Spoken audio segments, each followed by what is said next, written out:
We're back here at Boom and Bust with the panel. Lots to discuss, lots of discussion going on in between segments as well. But we're going to continue on with this very important debate. I'm going to shift it over to the Honorable Joe Oliver with this simple question: is the carbon tax dead? So there's a lot of room in there to talk about our emissions policies and standards and other things as well. But Joe, why don't you set us going on that? But before I answer that directly, I'd like to move the domestic discussion about green policies to the international area, because there's big development this year, and that is the public resistance and the political consequences of that to some of these unaffordable and impractical green policies. We've seen an election in the Netherlands. We've seen changes of policies in France, in England, in Germany,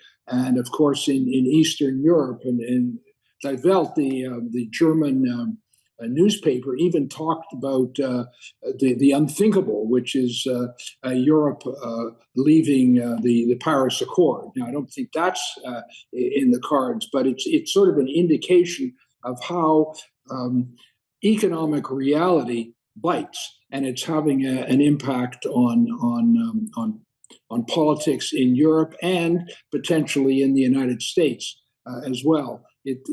Here in Canada, I think that's part of the reason that the Liberal Party is encountering the difficulties that they're seeing in the polls. In terms of the carbon tax, it ought to be dead. It never should have been born. But the Prime Minister's attempt to exempt the eastern provinces from part of it just sort of showed the moral bankruptcy. I mean, either it's needed as a matter of principle or it isn't.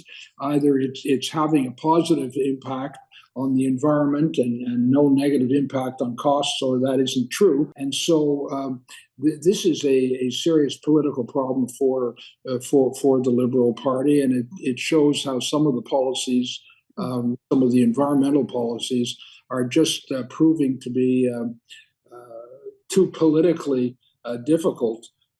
So I don't know whether it's dead. The problem is both political and psychological for the Prime Minister. He's so vetted to his green obsession, and the carbon tax is one particular policy that he and his radical Minister of the Environment and Climate Change, Stephen Guilbeault, are so attached to that both, as I say, for both political and psychological reasons, I don't see them dropping it, but it's costing them.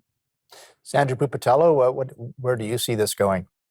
Well, I know we like to, well, I don't, but anyway, we tend to just blame the government for everything. But there's a phenomena around the public and what's happening with the affordability around the world on things related to green and green changes. And the EV is probably the best example, where the public is just not buying these cars as quickly as the governments think they should or thought they would.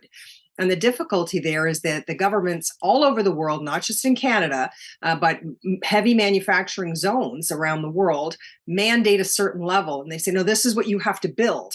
And the companies say, yeah, but we have to have buyers. So they make massive investments in these assets. And if they're not churning out the volumes that they say, that trickles right through the automotive system. And we here in Ontario feel that. So we can see that clearly. People aren't buying like we thought they might. And so I fear that there's going to be a reckoning on this, and that's going to have a reverb all over the world, not just in Canada. Governments all over are spending massive amounts on assistance to buyers, and buyers still aren't comfortable yet. So that's an example where all over we've got to take a step back and say, are we trying to move too quickly? Do we need to be more pragmatic for these steps to move towards a cleaner, greener environment? No one doubts where we want to go is the goal. The arguments really are, how quickly can we get there? And what's the pain going to be? And who's helping us with that pain? So I do think, sure, there have been missteps by every government around the world on this file. And I think there'll be more. But in the main, I think all of us agree we need to get there. So I'm not really arguing that governments are trying to shoot too high, because if they don't shoot too high, the rest of us consumers, we just don't go along for the ride here. Right. Very interesting point. And I do want to hear from Gary Marr on the carbon tax, his perspective as well. We are going to take another brief break, though, and you'll hear from our sponsors. But after that, we'll be right back. Please stay with us.